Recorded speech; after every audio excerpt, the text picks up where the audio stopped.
Hello friends, welcome to your own channel daily stock. तो आज हम बात करने वाले हैं वेंकीज लिमिटेड के बारे में। आगे बढ़ने से पहले अगर आपने हमारे चैनल को सब्सक्राइब नहीं किया हो तो आप हमारे चैनल को सब्सक्राइब ज़रूर कर दीजिएगा। तो अब हम कंपनी के बारे में बात करेंगे कि कंपनी एग्जैक्टली क्या काम करती है। कंपनी नॉर्थ इंडिया में पोल्ट्री मार्केट के लिए बहुत ज़्यादा फेमस है। उसके बाद ये क्या प्रोड्यूस और सेल करती है, मेडिसिन्स भी प्रोड्यूस और सेल करती है। और उसके बाद हेल्थ प्रोडक्ट्स, बर्ड्स के लिए हेल्थ प्रोडक्ट्स भी ये बनाती है। उसके बाद ये नॉनवेज प्रोडक्ट्स होते हैं और नॉनवेज डिश होती है, उनके लिए बहुत ज़्यादा फेमस है वेंकीज लिमिटेड। अब हम फंडामेंटली देख लेंगे। अगर हम पी रेशियोज का देखते हैं तो माइनस में है 86.39 और सेक्टर का पी है 44.73। सेक्टर के पी से बहुत ज़्यादा नेगेटिव में है क्योंकि ये अभी लॉस मेकिंग कंपनी, मतलब अभी जो इसका मार्च 2020 का जो आया था वो कंपनी में लॉस आया था। और पीबी रेशियो भी आप देखो तो सेक्टर का पीबी है 9.78 और इसका पीबी है 2.80। तो अभी आपको अभी आपको अगर सेक्टर के पीबी से कंपेयर करो तो आपको सस्ते भाव में मिल रहा है। सेक्टर अगर डिविडेंड यील्ड तो सेक्टर का वो कोई काम का नहीं, ये डिविडेंड नहीं देती है। जैसे कि हम इसका फाइनेंशियल ट्रेंड देखें तो आप इसका रेवेन्यू देखो तो इंक्रीजिंग ट्रेंड में। रेवेन्यू मतलब इसका जो सेल्स है वो हमेशा इंक्रीजिंग रहा है। मतलब जो कंपनी जो प्रोडक्ट्स बेचती है वो बहुत ज़्यादा बेचती है और लोगों को पसंद भी आते हैं उसके प्रोडक्ट्स। 2.50 थाउजेंड करोड़ इसका 2017 का revenue which increase to 2.71 thousand crore and after that in 2020 it rises to 3.29 thousand crore. लेकिन अगर आप इसका प्रॉफिट देखो तो 0.12 थाउजेंड करोड़, 0.19 थाउजेंड करोड़, फिर डिक्रीज हो गया 0.17 थाउजेंड करोड़ और 2020 में तो माइनस में आ गया, नेगेटिव में आ गया 0.02 थाउजेंड करोड़। क्योंकि देखो इसका रेवेन्यू तो इंक्रीज हो रहा है, तो इसका रेवेन्यू इंक्रीज हो रहा है तो इसका प्रॉफिट भी इंक्रीज होना चाहिए। लेकिन प्रॉफिट इसका क्यों डिक्रीज हो रहा है? क्योंकि जो कंपनी के एक्सपेंडिचर्स है वो बहुत ज़्यादा इंक्रीज हो गए हैं। उस वजह से एक्सपेंडिचर कंपनी कंट्रोल नहीं कर पा रही है और उसके बाद जो इंटरेस्ट टैक्स लगता है तो उसके बाद कंपनी एक लॉस मेकिंग कंपनी हो गई है। लेकिन अगर आप ओवरऑल देखो तो इसका सेल्स इंक्रीज हो रहा है। जैसे कि ये सिर्फ मैंने एक नॉर्मल फाइनेंशियल ट्रेंड बताया, अब मैं आपको आगे बताऊंगी इसका सेल्स क्या है। प्रोमोटर होल्डिंग्स देखो तो आप 56.10% बहुत अच्छी है। उसके बाद म्यूचुअल फंड होल्डिंग 0.01%, DII से 0.09% और FII है 0.74%। तो इन शॉर्ट सिर्फ प्रमोटर होल्डिंग अच्छी है और जहाँ पे छोटे मोटे इन्वेस्टर्स है उनकी होल्डिंग्स है 43.05%। हाँ, तो जैसे कि मैं आपको बता रही थी इसका आप सेल्स देखो 660,000 करोड़, जहाँ पे जून 2020 में डिक्रीज हो गया है। डिक्रीज होना स्वाभाविक है। उसके बाद आप सितंबर 2020 अगर आप देखते हो तो कितना ज़्यादा राइज हो गया, 702,000 करोड़ पे आ गया है। जहाँ पे आप इसका टोटल इनकम देखो तो मार्च और जून से बहुत ज़्यादा है, 709,000 करोड़ हो गया है। पर आप एक्सपेंडिचर भी देखो साथ में, जून 2020 में 478,000 करोड़ था और अब इसका आ गया कि 653,000 करोड़। तो इन शॉर्ट कंपनी जो है अपने एक्सपेंडिचर्स को मैनेज नहीं कर पा रही है। उसके बाद जो मेन अर्निंग बिफोर इंटरेस्ट, इनकी अर्निंग क्या है 56,000 करोड़। मेन इनकम ये होती है क्योंकि इंटरेस्ट और टैक्स हर ईयर चेंज होते रहते हैं तो नेट प्रॉफिट इसका निकल के आता है 36,000 करोड़। तो अगर आप ओवरऑल देखो तो कंपनी लॉस मेकिंग में आ गई है।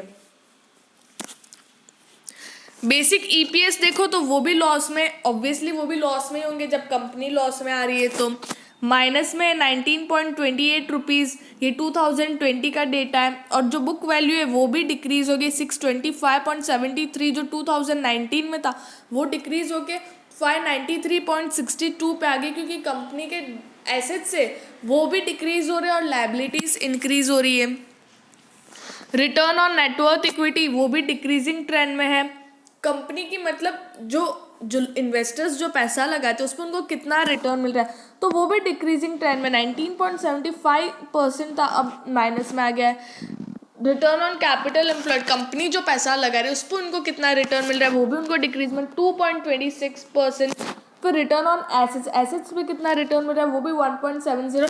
तो आप समझ सकते हो 2018 में जो इतना ज़्यादा परसेंटेज था 27.69% से ये नेगेटिव 3.24 पे आ गया है, 45.98% से नेगेटिव 2.26% पे आ गया। तो यार डिक्रीजिंग ट्रेंड देख लो तो ये कंपनी के लिए बहुत ही ज़्यादा नेगेटिव बात है।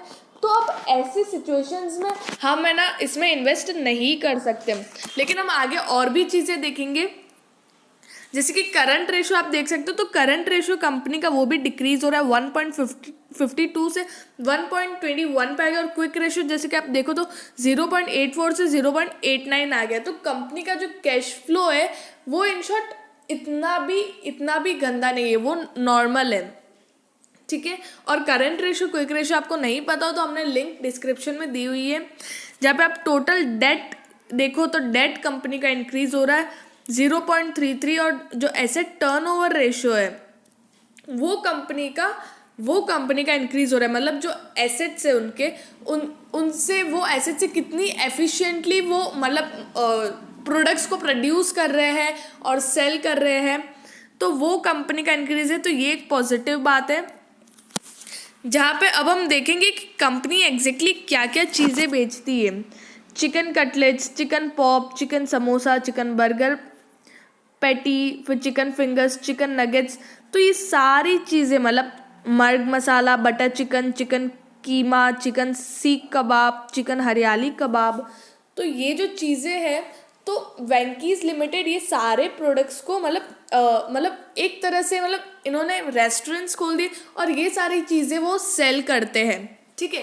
तो लोगों को ये चीज़ अच्छी लग रही है, लेकिन मेन एग्जैक्टली क्या कंपनी अपने एक्सपेंडिचर्स को नहीं संभाल पा रही, तो उस वजह से कंपनी की जो गिरावट है ना वो बहुत ज़्यादा नीचे गिर गई है। और अब लोग उसमें अच्छे से इन्वेस्ट भी नहीं कर रहे क्योंकि डर रहे, क्योंकि कंपनी का प्राइस जो है वो बहुत ज़्यादा गिर चुका है। तो अगर कंपनी अच्छे से अपने एक्सपेंडिचर्स को मैनेज कर ले और सब कुछ अगर अच्छे से मैनेज कर ले तो एक कंपनी बहुत ज़्यादा चलने वाली है, क्योंकि कंपनी का जो सेल्स जो तो आपने देखा ये सेल्स कंपनी का हर ईयर इंक्रीज हो रहा है, कंपनी का रेवेन्यू हर ईयर इंक्रीज हो रहा है। वो क्या शो करता है कि लोग जो है उनको वेंकीज़ लिमिटेड के प्रोडक्ट्स बहुत ज़्यादा अच्छे लगते हैं और वो यूज़ कर रहे हैं, और एक बार जब टेस्ट बैठ जाता है लोगों को तो चेंज नहीं करते, भले ही मार्केट में कितने भी उसके क्या बोलते हैं उसके ऑल्टरनेटिव्स आ गए हो, लेकिन फिर भी वो चेंज नहीं करते, वो उसी प्रोडक्ट पे टिके रहते हैं। तो ये भी वैसे ही है, ये कंपनी के प्रोडक्ट्स भी लोग टिके हुए हैं, लेकिन कंपनी अपनी जो चीज़ें ना वो अच्छे से मैनेज नहीं कर पा रही है, तो उस वजह से लॉस मेकिंग आ रहा है। और जब लॉस मेकिंग आती है तो बहुत ज़्यादा इन्वेस्टर्स के लिए हो जाता है कि यार हम कैसे उसमें इन्वेस्ट करें, तो उस वजह से कंपनी का शेयर प्राइस बहुत ज़्यादा नीचे गिर गया है। हाँ, अभी कौन कौन से लोकेशंस पे है? महाराष्ट्र में पुणे में है, सोलापुर में है और नंदन।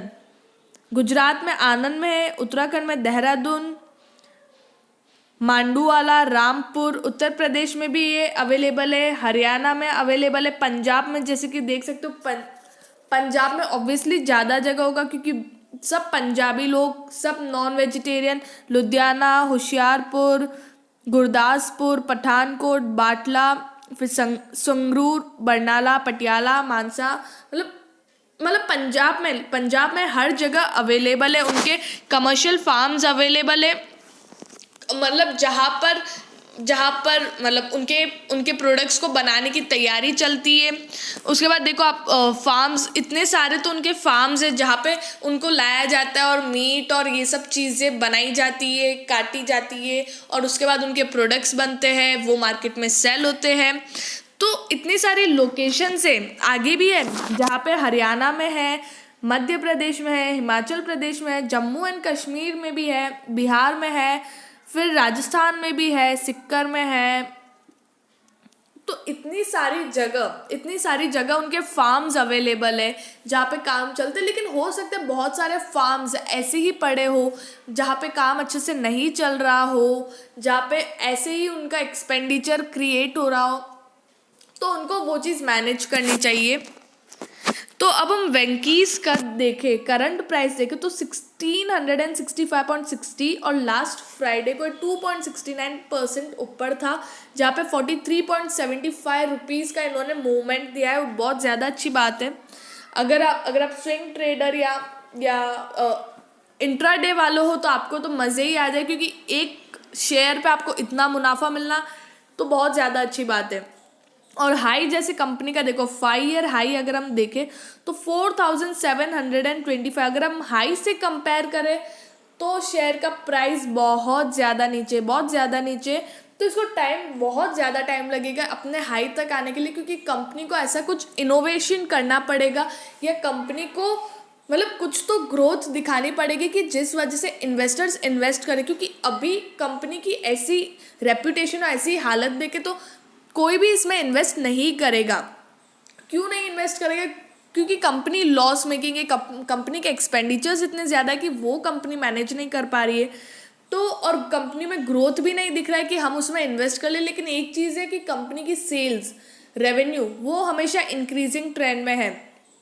तो अगर हम लॉन्ग टर्म के लिए इन्वेस्ट नहीं करें, लेकिन हम छोटे टाइम के लिए swing trader as a intraday हम इसमें खेल सकते हैं, हम इसमें अच्छा रिटर्न प्रॉफिट कमा सकते हैं। लेकिन लॉन्ग टर्म के लिए हम इस पर ट्रस्ट नहीं कर सकते, क्योंकि आप देखो 5 ईयर हाई 4725, और अभी तक ये कंपनी ने इतना मूवमेंट नहीं दिया। अभी तक ये कंपनी 1665.60 पे अटकी पड़ी है। तो हम इसमें लॉन्ग टर्म के लिए तो इन्वेस्ट नहीं कर सकते, लेकिन एज ए स्विंग ट्रेडर और इंट्राडे हम इसमें इन्वेस्ट कर सकते हैं। और अगर आपको वीडियो अच्छी लगी हो तो please like and share and subscribe our channel.